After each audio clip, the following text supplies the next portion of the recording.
мезгіл екен балалар. Көктем мезгілінде табиғатта қандай өзгерістер болып жатыр? Күн не істеп жатыр балалар? Жылынып. Иә. Балалардың бәрі қалың киім киіп. Жеңіл киім киіп жатыр, иә балалар? Балалардың Жер не істеп жатыр балалар? Көктеп жатыр екен, иә балалар? Көктеп жатыр екен. Иә балалар? Осы көктем мезгілінде қандай мерекелер бар балалар? Айтайықшы.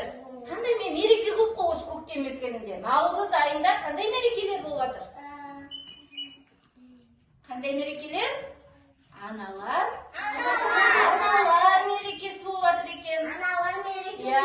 Амал мерекеміз келе жатыр екен алда, иә? Наурыз той дейміз.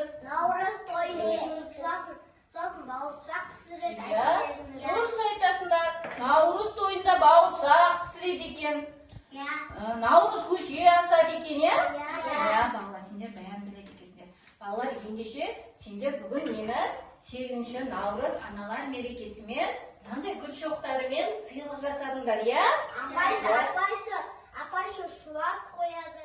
Иә, бұл наурыз той екен. Ендеше қазір балалар 8 наурыз екен, иә?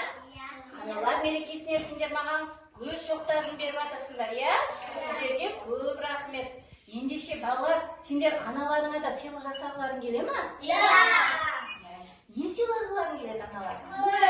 Жарайсыңдар балалар, гүл сыйлағыларың. Аналарыңды қуантқыларың келе ма? Иә. Аналарыңды бәрін жақсы көресіңдер ғой, иә? Жарайсыңдар. Ендеше балалар, біз осы аналарымызға арнап шоқ гүлдерінің суретін саламыз, иә? Қызғалдақ гүлінің шоқ гүлдерін салады екен. Балалар, бүгінгі оқу іс-әрекетіміздің мақсаты сіздерге 8 наурыздың ереке екенін, гүл туралы түсінік беру. Сіздерді аналарына деген құрметтеніңіз.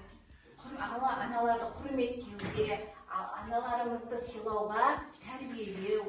Сонымен қатар сіздерге сурет салуға деген қызығушылықтарыңды ояту екен бүгінгі іс-әрекетіміздің мақсаты. Ендеше балдар тақтадан қандай үй көріп тұрсыңдар? Гүл!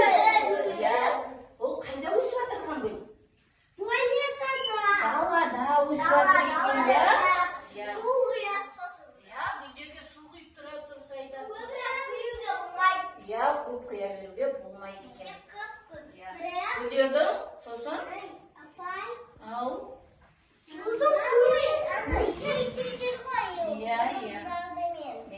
Ендеше балалар, гүлдің түстері қандай айтайықшы? Қандай түстер көріп тұрсыздар?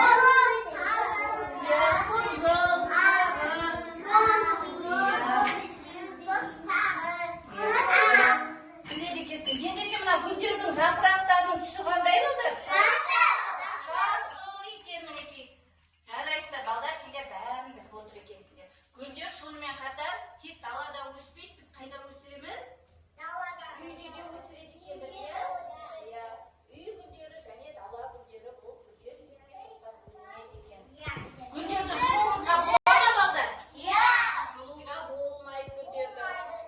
Гүлдерге су құйып, оны өсіруіміз керек.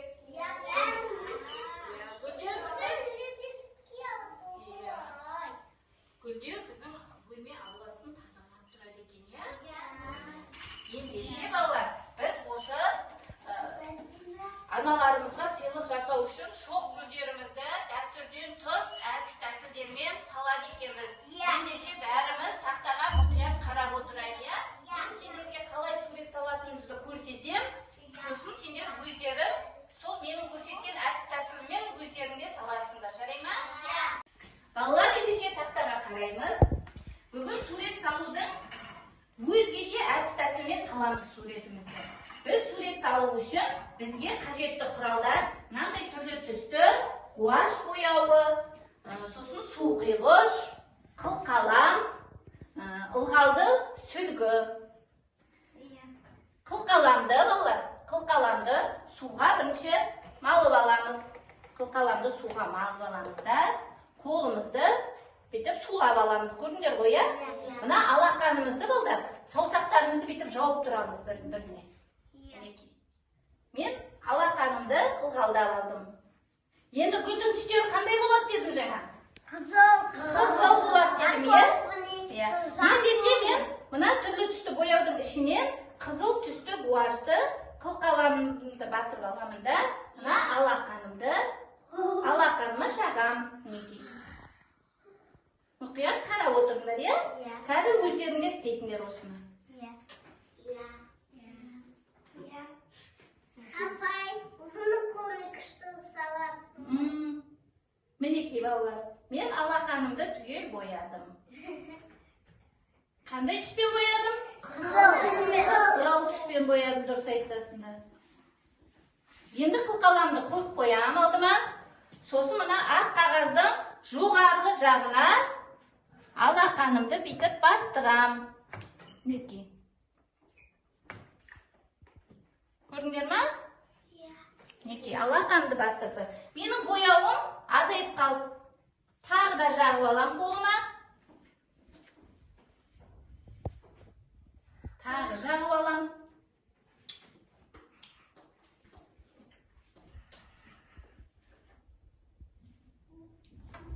Тағы түспей қалған жерлеріне қайталап бүйтіп жағып шығам. Көрдіңдер ма балалар? Мінекей. Енді ылғалды сүрткішпен қолымды жақсылап бүйтіп сүртіп алам. Қолымды жақсылап сүртіп алам. Енді балдар қылқаламымды жуып алам суға. Себебі мен басқа түсті алуым керек, е? Қылқаламның ұшын тазалап жуып алып, шетіне бүйтіп артық суларды ағызып алам. Енді тағы да гүлдің түсі қандай болады дедік, балдар? Сары болады дедік, дұрыс айтасың. Иә. Қылқаламның басын сүртіп жіберемін де, енді сары түске батырам қылқаламды. Енді қолымды сары түспен бояйым, неке балдар. Неге? Бояйды ғой енді. Себебі қызғалдақтың түсі балдар қызыл және сары болады екен. Оны қызғалдақ және сарғалдақ деп айтамыз. Айтыңдаршы балалар, қызғалдақ, сарғалдақ. Балалар, біз анамызға не үшін қызғалдақ пен сарғалдақ сыйлап жатыр? Себебі бұл көктемнің алғашқы гүлдері екен. Көктемнің алғашқы гүлдері екен, иә, сарғалдақ пен қызғалдақ. Енді балдар, мына сары түсті алақанымдағы бояуды мына қызыл түсті салып қойған жәненің үстінен тағы да бастырамын. Көрдіңдер ма? Бастым. Енді мен болдым, иә? Гүлді салып болдым. Енді қолымда жақсылап сүртем. Енді балдар, мына гүлдің несі жоқ? Қараңдаршы, несі жоқ гүлдің? Жасыл, сабағы мен жапырақтары жоқ екен. Ендеше сол. Тағы да балалар, қылқаламызды тағы да жуамыз. Қылқаламды жуамыз. Алдымыздағы сүлкімен сүртіп жібереміз. Себебі біз енді оны басқа түске батырамыз, е балалар? Қылқаламды жуып тазалап алдым да, енді жасыл түске батырам. Мен гүлдің несін салайын деп жатырмын, балдар? Сабағын салам, сосын жапырағын салам екен, неке. Мінекей, гүлдің сабағы мен жапырақтарын тіке және сопақша пішіндермен саламыз екен.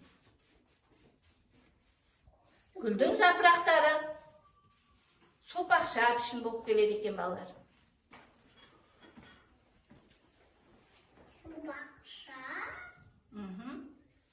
Сопақша болады, сосын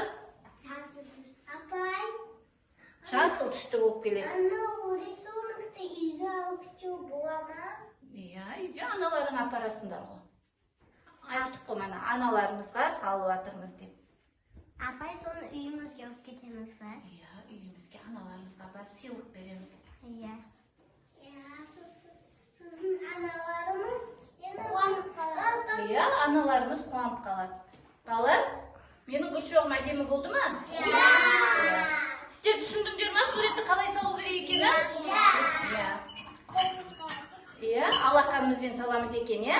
Жарайсың.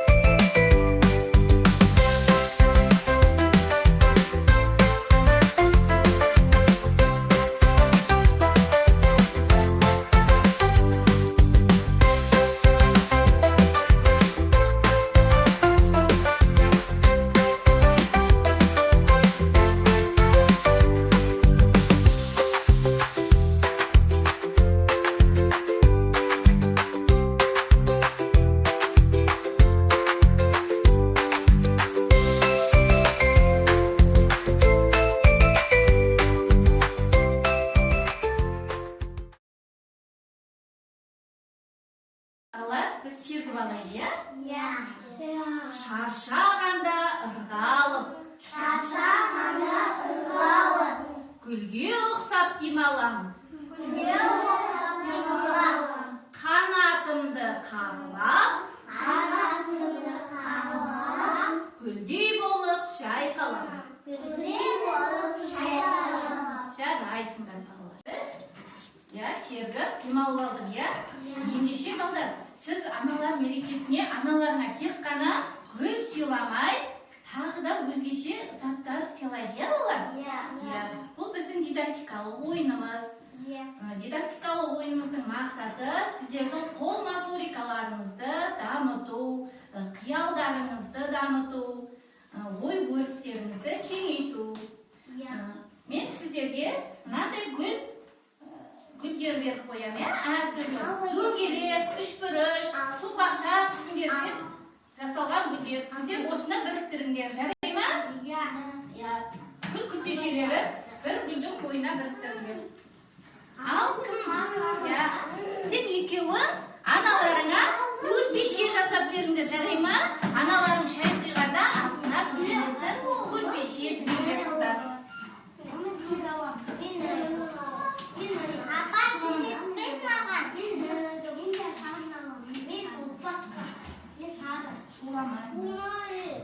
Көстеріңдер балдар. Енді мына қыздарым аналарына әдемі моншақ тізбесін.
Балалар, біз не туралы айттық бүгін? Гүлдер туралы айттық, ya? Қандай гүлдің суретін салып жатырмыз? Қызғалдақ гүлдің суретін салдық. Оны кімге сыйлаймыз, балдар?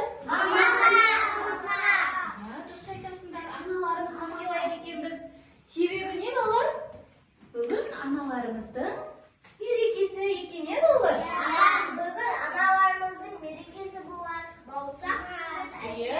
Иә, дұрыс айтасың. Ендеше балдар, бүгінгі сабаққа бәріңіз де өте жақсы қатыстыңдар. Мен сендерді суреттеріңе қарап өте риза болып тұрмын. Бәрің де әдемі салдыңдар. Аналарына әдемі сыйлайтын болдыңдар. Сендерді марапаттағым келіп тұр. Бүгінгі сурет сабағына өте керемет қатысқан неге Ырысжан жарайсың.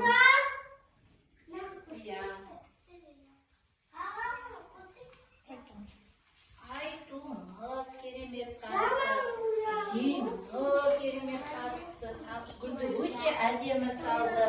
Заңғар неке әдемі салды анасына. Раяна да өте керемет салды суретті. Ажар да неке керемет салды сурет. Жарайсыңдар балдар. Сендер суретші балдар екенсің неке. Аян да жақсы салды. Раяна да жақсы салды. Аяна да керемет салды. Балдар бәрінде